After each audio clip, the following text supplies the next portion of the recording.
From the political arena to the Olympic Games, here's a look ahead to the stories and people who'll be making headlines in 2012.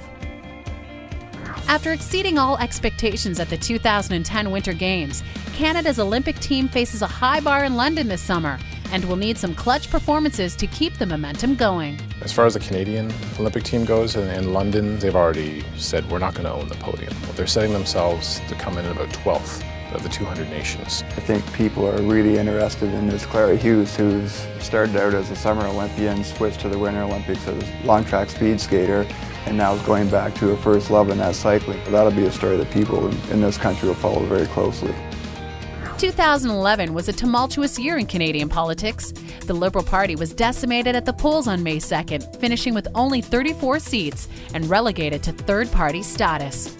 The Liberal Party will be voting for a new leader in 2012, and there's no clear contender there. It could be an opportunity for some new voices or some new personalities to enter the spotlight in Canadian politics. The NDP also had a tough year. Despite becoming the official opposition, they lost their charismatic leader Jack Layton, leaving the party's future success uncertain.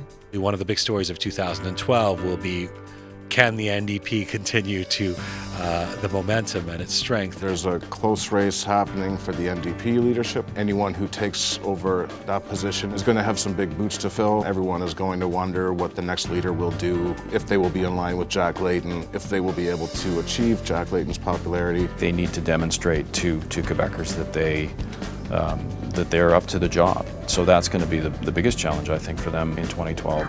Meanwhile, south of the border, U.S. voters will be gearing up for the presidential election in November. I think Canadians probably are pulling for Barack Obama, but they're also pretty fascinated by what's been a very compelling race to take over the Republican Party as well. I think from a Canadian standpoint, it's going to be a lot of fun to watch. Whoever is in the White House has a profound effect on our own lives here in Canada and our own politics, particularly in the areas of economy and joint security. Apple and Research in Motion both dominated the headlines in 2011, but for very different reasons. Apple now faces a future without its visionary CEO, Steve Jobs. You can't say on the one hand that Steve Jobs was an exceptional person with a remarkable talent, and then on the other hand say, oh, but Apple's going to be fine, they're going to continue the way they always have, because Steve Jobs isn't there anymore. Jobs was smart enough to lay out his plan, I would say a minimum a year in advance. I'd be surprised if he doesn't have the product roadmap baked for the next 3 years. There's still a lot of product in the pipeline. There's still more to come with what Jobs has left, and Tim Cook is a great innovator as well. Canada's tech darling Research in Motion also faces an uncertain future after being plagued by outages, shrinking North American market share, and declining year-over-year demand for its flagship BlackBerry smartphone. They have to restore confidence right away. People have to feel that the core business of RIM is to provide this function of secure communications.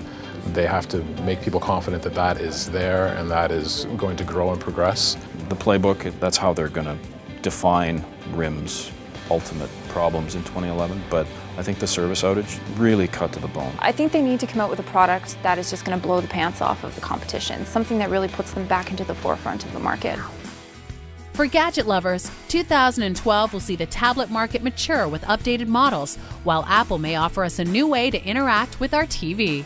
The Kindle Fire obviously has gotten a lot of people excited. RIM is also going to be launching their new tablet. We all know that they had mixed reviews with the first tablet that they put out. So I think television is going to be the next big frontier for Apple. The idea would be to combine all the various things we can do with TV now, which is record stuff and watch stuff off the internet and watch regular TV, and combine it all into one TV that will be run with voice activations.